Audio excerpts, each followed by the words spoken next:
അപ്പോൾ സ്ത്രീയിൽ വായിലിരുന്ന് വെള്ളം എന്തോ ഒരു മുറുക്കാൻ പോലെ സാധനം വെച്ചിട്ട് മനസ്സിലാകുന്നില്ല ചെങ്ങന്നൂരാണോ തിരുവല്ലയാണോ. അപ്പോൾ ഇവർ ചിലപ്പോൾ മറവയാണെന്ന് വിചാരിച്ചോണ്ടായിരുന്നു ചോദിക്കുന്നത് ചെങ്ങന്നൂരാണോ. അതെ ഏകദേശം തൃശ്ശൂരാണെന്ന് ചോദിച്ചപ്പോൾ അവർ ആട്ടി. അന്നേരം പൈസ എടുക്കാൻ വേണ്ടി ഞാൻ നോക്കിയപ്പോഴത്തേന് അവർ കാണിക്കുന്നത് 50 രൂപ, ഒരു 2 20 രൂപ, ഒരു 10 രൂപ കൊണ്ട് തന്നത്. അപ്പോഴത്തേന് ഞാൻ പറഞ്ഞ തൃശ്ശൂർ വരെ പോകാൻ അത്രയാണ് 50 രൂപ പറ്റത്തില്ല, ഒരു 250 രൂപ അടുത്തൊക്കെ വരുമെന്ന് പറഞ്ഞു. പിന്നെ അപ്പോൾ എനിക്ക് തോന്നി, കാരണം ചിലർ ഈ നാടോടികളായതുകൊണ്ട് വഴി മാറി ബസ് മാറി.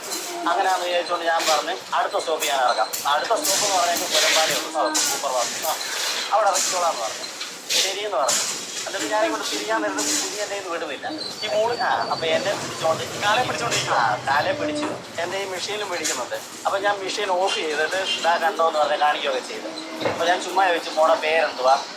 അപ്പോൾ കുഞ്ഞ് പേര് പറയുന്നുണ്ട്. അപ്പം വ്യക്തമായിട്ട് മലയാളത്തിൽ സംസാരിക്കുന്നു. അപ്പം ഞാൻ ചോദിച്ചു മോളെത്തല്ലേ പഠിക്കുന്നത്. അപ്പോൾ എന്നോട് അംഗൻവാടിയിലാണ്. അപ്പം ഞാൻ ചോദിച്ചു ഇതാരാന്ന് ചോദിച്ചപ്പം കണ്ടാൽ ഒരു പ്രായം ഉണ്ടാവും. അപ്പം അവരെടുത്ത് പറയുക അമ്മ. അപ്പോൾ ഈ കൊച്ചു കുഞ്ഞുങ്ങൾ നമ്മൾ പറയുന്നതിനല്ലേ തിരിച്ച് പറഞ്ഞു. അപ്പോൾ അതും അമ്മയെന്ന് പറഞ്ഞു. ഞാൻ ചോദിച്ചു അമ്മയുടെ പേരെന്തുവാ. അപ്പം കുഞ്ഞിന് അമ്മയുടെ പേരറിയാം. അവർ പറഞ്ഞ് ദേവി അങ്ങനെ എന്തോ ഒരു പേര് പറഞ്ഞു. അപ്പം കുഞ്ഞ് അത് തന്നെ പറഞ്ഞു പഠിപ്പിക്കുന്ന പോലെ. അപ്പം കുഞ്ഞിനെ അവരങ്ങോട്ട് വലിക്കുന്നുണ്ട് സംസാരിക്കാൻ.